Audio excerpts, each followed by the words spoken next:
खगोलशास्त्रानुसार 2026 या वर्षातलं दुसरं आणि सर्वात महत्त्वाचं सूर्यग्रहण 12 ऑगस्ट 2026 रोजी लागणार आहे. हे सूर्यग्रहण फार खास मानलं जाणार आहे. हे एक प्रकारे पूर्ण सूर्यग्रहण असणार आहे, ज्यामध्ये चंद्र पूर्णपणे सूर्याला झाकून टाकणार आहे. त्यामुळे पृथ्वीच्या काही भागात दिवसा अंधार दिसण्याची शक्यता आहे. नमस्कार मंडळी. ग्रहणामध्ये सूतक काळावर विशेष लक्ष दिले जाते. या काळात काही नियमांचे पालन करणे खूप महत्त्वाचे आहे. म्हणून या वर्षातील दुसरे सूर्यग्रहण कधी आहे, हे ग्रहण भारतात दिसणार आहे का, तसेच गर्भवती महिलांनी हे ग्रहण पाळावे का, ग्रहणाचा सूतक काळ, वेद काळ, अशा सर्व प्रश्नांची उत्तरे मी तुम्हाला आजच्या व्हिडिओमध्ये देणार आहे. त्यासाठी व्हिडिओ शेवटपर्यंत पहा. चॅनलवरती नवीन असाल तर चॅनलला सबस्क्राईब करायला विसरू नका. लगेच व्हिडिओला सुरुवात करूयात. तर सर्वात प्रथम पाहूया सूर्यग्रहण म्हणजे काय. तर ज्या वेळेला चंद्र हा सूर्य आणि पृथ्वीच्या मध्ये येतो आणि सूर्य हा अंशतः किंवा पूर्णपणे चंद्रामुळे झाकला जातो, या स्थितीला सूर्यग्रहण असे म्हणतात. सूर्यग्रहणात चंद्र हा पृथ्वी आणि सूर्याच्या मध्ये जातो, तेव्हा यावेळी सूर्यप्रकाश हा पृथ्वीपर्यंत पोहोचत नाही आणि दिवसाला देखील संपूर्ण काळोख म्हणजेच अंधार होतो. याच सर्व घटनेला सूर्यग्रहण असे म्हणतात. सूर्यग्रहणाची वेळ काय असणार आहे बघा. भारतीय वेळेनुसार 12 ऑगस्टच्या दिवशी हे ग्रहण रात्री 9:04 सुरू होणार असून ते रात्री 1:27 असणार आहे. खगोलशास्त्रीय गणनेनुसार 12 ऑगस्ट रोजी लागणारं पूर्ण सूर्यग्रहण हे उत्तर गोलार्धाच्या क्षेत्रात दिसणार आहे. हे ग्रीनलँड, आइसलँड, स्पेन, रूस आणि अटलांटिक महासागराच्या काही भागात दिसणार आहे. युरोपच्या बहुतेक देशांमध्ये, तसेच उत्तर अमेरिकेच्या काही भागामध्ये, आफ्रिकेच्या उत्तर पश्चिम भागात हे आंशिक सूर्यग्रहण दिसणार आहे. यानंतर पाहूया आपण हे सूर्यग्रहण भारतात दिसणार आहे का. ज्योतिषशास्त्रानुसार आणि खगोलशास्त्रानुसार 12 ऑगस्ट 2026 ला लागणारे हे सूर्यग्रहण भारतात दिसणार नाही, कारण हे ग्रहण भारताच्या वेळेनुसार रात्रीच्या वेळी घडेल, म्हणून भारतात हे ग्रहण दिसणार नाही. धार्मिक मान्यतेनुसार सूर्यग्रहण सुरू होण्याच्या अगोदर 12 तास आधी सूतक काळ लागणार आहे. सूतक काळात शुभ कार्याला मान्यता नसते आणि मंदिराचे दरवाजे सुद्धा बंद ठेवले जातात. पण भारतात सूर्यग्रहण दिसणार नाही, म्हणून भारतात सूतक पाळले जाणार नाही. त्यामुळे धार्मिक नियमांचे पालन करणे गरजेचे नाही. ज्योतिषशास्त्रानुसार सूर्यग्रहणाच्या 12 तास आधी सूतकाचा काळ सुरू होतो आणि ग्रहण कालावधी संपल्यानंतर तो संपतो. सूतक काळ फक्त त्या ठिकाणीच पाळायचा आहे जिथे ग्रहण दिसणार आहे. तर हे ग्रहण भारतामध्ये दिसणार नाही, त्यामुळे आपल्याला त्याचा सूतक काळ हा पाळायचा नाही. तर मैत्रिणींनो, ग्रहणाच्या दिवशी राहू आणि केतू या पापग्रहांचा प्रभाव वाढतो. ते सक्रिय होतात. सूर्यग्रहण ही खगोलशास्त्रीय घटना असली तरी ज्योतिषशास्त्रात सुद्धा त्याला अनन्यसाधारण असं महत्त्व आहे. त्याचे चांगले वाईट परिणाम हे माणसावर होतात हे सांगितलं गेलेलं आहे. त्यामुळेच आपल्याकडे पूर्वीपासून ग्रहण हे पाळलं जातं.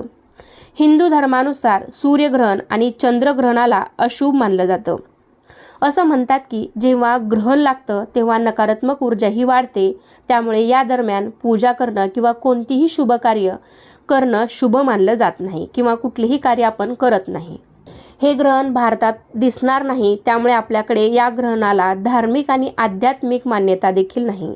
आणि ग्रहण पाळणं म्हणजे खूप कट्टरपणे किंवा खूप काही गोष्टी ज्या आपल्याला पारंपरिक सांगितलेल्या आहेत तसं पाळणं गर्भवती महिलांनी बिलकुल करू नये. खरं तर ग्रहण पाळणं मान्यच नाही आहे.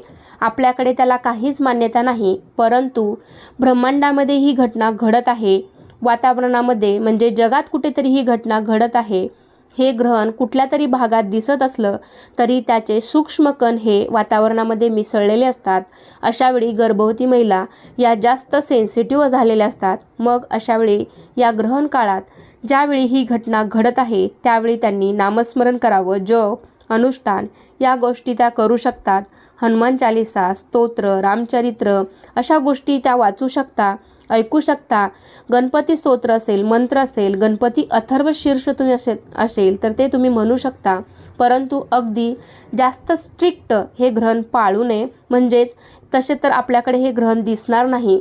तरीही 12 ऑगस्टच्या रात्री 9:04 ते रात्री 1:27 म्हणजे साधारणतः रात्री 9 वाजता हे ग्रहण सुरू होईल ते रात्री 1:30 वाजेपर्यंत हे ग्रहण असणार आहे. तर हे ग्रहणाचा जो मेन काळ आहे तर तो गर्भवती महिलांनी पाळावा, परंतु अगदी जास्त स्ट्रिक्ट हे ग्रहण पाळू नये. विशेषतः गर्भवती महिलांनी स्वयंपाक न करणे, जेवण न करणे, पाणी न पिणे या गोष्टी गर्भवती महिलांनी टाळाव्या. त्यांच्या ज्या नैसर्गिक क्रिया आहेत म्हणजेच लघवीला जाणे, टॉयलेटला जाणे, पाणी पिणे, जेवण करणे या सर्व क्रिया त्यांनी रोखून धरू नये. अशा गोष्टी जर तुम्ही रोखून धरल्या तर तुमच्या होणाऱ्या बाळावर आणि तुमच्यावर त्याचा विपरीत परिणाम होऊ शकतो. तर या गोष्टी गर्भवती महिलांनी कटाक्षाने टाळाव्यात. जरी हे ग्रहण भारतात दिसणार नसलं तरी ज्योतिषशास्त्रानुसार गर्भवती महिलांनी त्यांच्या आरोग्याची काळजी घ्यायला हवी. मन शांत ठेवावं, कारण ब्रह्मांडामध्ये ही घटना घडत आहे. हे ग्रहण कुठल्या तरी भागात दिसत आहे, त्यामुळे त्याचे सूक्ष्मकण हे वातावरणामध्ये मिसळलेले असतात. मैत्रिणींनो, ग्रहणाच्या दिवशी राहू आणि केतू या पापग्रहांचा प्रभाव वाढतो. ते सक्रिय होतात. सूर्यग्रहण ही खगोलशास्त्रीय घटना असली तरी ज्योतिषशास्त्रात सुद्धा त्याला अनन्यसाधारण असं महत्त्व आहे. त्याचे चांगले वाईट परिणाम हे माणसावर होतात हे सांगितलं गेलेलं आहे. या काळात निसर्गात होणाऱ्या बदलांचा मनुष्याच्या शरीरावर परिणाम होत असतो.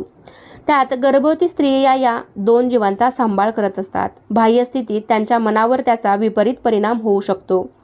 म्हणूनच गर्भवती महिलांनी विशेष काळजी घ्यावी असं ज्योतिषशास्त्रात सांगितले गेलेलं आहे.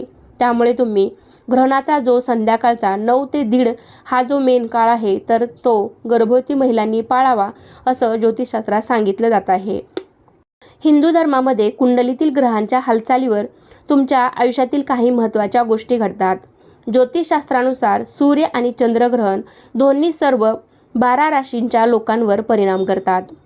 मैत्रिणींनो, धार्मिक दृष्टिकोनातून ग्रहणाची घटना शुभ मानली जात नाही. जर तुम्ही धार्मिक गोष्टीवर विश्वास ठेवत असाल तर तुम्ही त्याचं पालन नक्कीच करू शकता.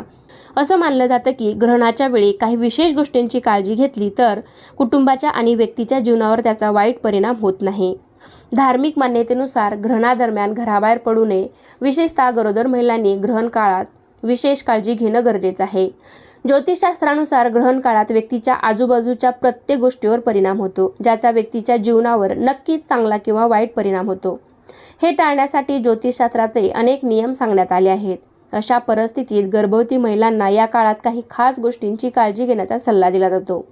असे मानले जाते की ग्रहण काळात गर्भवती महिलांनी कोणतेही विशेष काम करू नये. असे केल्याने न जन्मलेल्या बाळावर त्याचा वाईट परिणाम होतो. असे कोणते नियम आहेत ज्याचे पालन केल्यामुळे गर्भवती महिलांच्या पोटी येणारे बाळ हे निरोगी जन्माला येईल? तर ते नियम आपण यापुढे जाणून घेऊयात. सर्वात पहिली वस्तू आहे तीक्ष्ण वस्तू. तर गर्भवती महिलांनी ग्रहण काळात चाकू, कात्री, सुया इत्यादी ज्या काही धारदार वस्तू आहेत तर ते वापरणं टाळायचं आहे. असं मानलं जातं की या नियमांचं पालन न केल्यास बाळाच्या कोणत्याही भागाला हानी पोचू शकते. दुसरा नियम असा आहे घराबाहेर पडू नये. गरोदर महिलांनी सूर्यग्रहण काळात घराबाहेर पडणे टाळावे. गरोदर महिलांनी ग्रहण काळात तयार केलेले अन्न खाऊ नये. असे म्हणतात की जर तुम्ही ते अन्न खाल्ले तर त्यावेळी पडणारे जे काही हानिकारक किरण आहेत तर ते अन्न दूषित करतात. त्यामुळे ग्रहण सुरू होण्याआधी त्या ग्रहणामध्ये तुम्ही तुळशीची पाने टाकू शकता. ग्रहण संपल्यानंतर ते काढून टाका. असे केल्याने ग्रहणानंतरही अन्न शुद्ध राहते. ग्रहणानंतर अंघोळ करणे आवश्यक आहे. ग्रहण संपल्यानंतर गर्भवती महिलेने अंघोळ केलीच पाहिजे, अन्यथा तिच्या बाळाला त्वचेशी संबंधित आजार होऊ शकतात. ग्रहण काळात पती पत्नीने शारीरिक संबंध ठेवणे टाळावे. याशिवाय ग्रहण काळात झोपणे, कोणते औषध घेणे, देवाच्या मूर्तींना स्पर्श करणे टाळावे. तसेच अनादी काळापासून असे मानले जाते की ग्रहणाचा गर्भाच्या विकासावर परिणाम होतो आणि गर्भवती महिलेच्या शरीरात हार्मोनल बदल देखील होतात. या बदलांमुळे गर्भवती महिलेच्या मूडमध्ये स्विंग, चिंता आणि लालसा जाणवते. याला कोणताही शास्त्रीय आधार नसला तरीही हा धोका टाळण्यासाठी भारतात गर्भवती महिलांना ग्रहण काळात घराबाहेर पडण्यास मनाई केली जाते. जर तुम्ही धार्मिक गोष्टीवर विश्वास ठेवत असाल तर तुम्ही त्याचं पालन करू शकता. याला कोणताही वैज्ञानिक आधार नाही, परंतु तरीही तुम्ही तुमच्या बाळाला कोणत्याही प्रकारच्या धोक्यापासून वाचवण्यासाठी हे ग्रहणाचे जे काही 3-4 तास आहेत तर ते तुम्ही नक्कीच पाळू शकता. तर मैत्रिणींनो, जी ग्रहणं भारतातून दिसतच नाहीत ती भारतातून पाळायला देखील मान्य नाहीत. म्हणजेच काय तर धार्मिकदृष्ट्या ज्योतिषशास्त्राप्रमाणे देखील या ग्रहणाचं महत्त्व नाही. या ग्रहणाचा सूतक काळ देखील किंवा वेद काळ असेल ते पाळण्याची गरज नाही. म्हणून गर्भवती किंवा इतर कोणीही घाबरून जाण्याची गरज नाही, कारण ग्रहण ही एक खगोलशास्त्रीय घटना आहे आणि ग्रहणामुळे तुमच्या बाळावर तुमच्यावर काही विपरीत परिणाम होईल असं बिलकुल नाही आहे. फक्त मोठ्याचं ऐकण्याचं आपल्याला समाधान मिळावं. पूर्वापारपासून या सगळ्या चालीरीती आपल्याकडे चालत आलेल्या आहेत आणि ग्रहण काळात असं म्हटलं जातं की धार्मिक कार्य केलं तर त्याचं पुण्यफळ हे जास्त मिळतं, अधिक पटीने मिळतं. त्यामुळे ग्रहण काळात तुम्ही जप, मंत्र, अनुष्ठान या गोष्टी करणं, हनुमान चालिसा, दुर्गा सप्तशती पाठ, गणपती अथर्वशीर्ष या सगळ्या गोष्टी तुम्ही करणं महत्त्वाचे आहेत. यामुळे तुम्हाला मनाची शांती देखील मिळेल आणि मनात थोडीशी जी काही भीती असेल तर ती देखील दूर होईल. तुम्ही गर्भवती असाल तर कुठल्याही ग्रहण अतिशय स्ट्रिक्ट पाळणं गरजेचं नाही. हे ग्रहण पाळावे की नाही ही प्रत्येकाची वैयक्तिक बाब आहे. तरीसुद्धा आपल्या भारतीय संस्कृतीत कोणतेही ग्रहण असले तरी ते पाळले जाते. मोठ्यांनी आपल्यावर तसे संस्कार केले आहेत म्हणून फक्त मोठ्याचं ऐकल्याचं आपल्याला समाधान मिळावं, कुठलीही शंका कुशंका मनात राहू नये यासाठी ग्रहण कालावधीमध्ये तुम्ही धार्मिक पठण, हनुमान चालिसा वगैरे, गणपती अथर्वशीर्ष अशा गोष्टी म्हणू शकता, वाचू शकता, ऐकू शकता.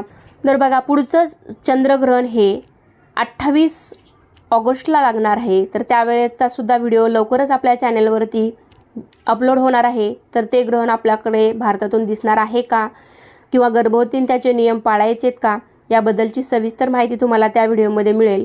त्यासाठी तुम्ही चॅनलला सबस्क्राईब केलं नसेल तर सबस्क्राईब करून ठेवा, जेणेकरून तो व्हिडिओ तुम्हाला पाहता येईल.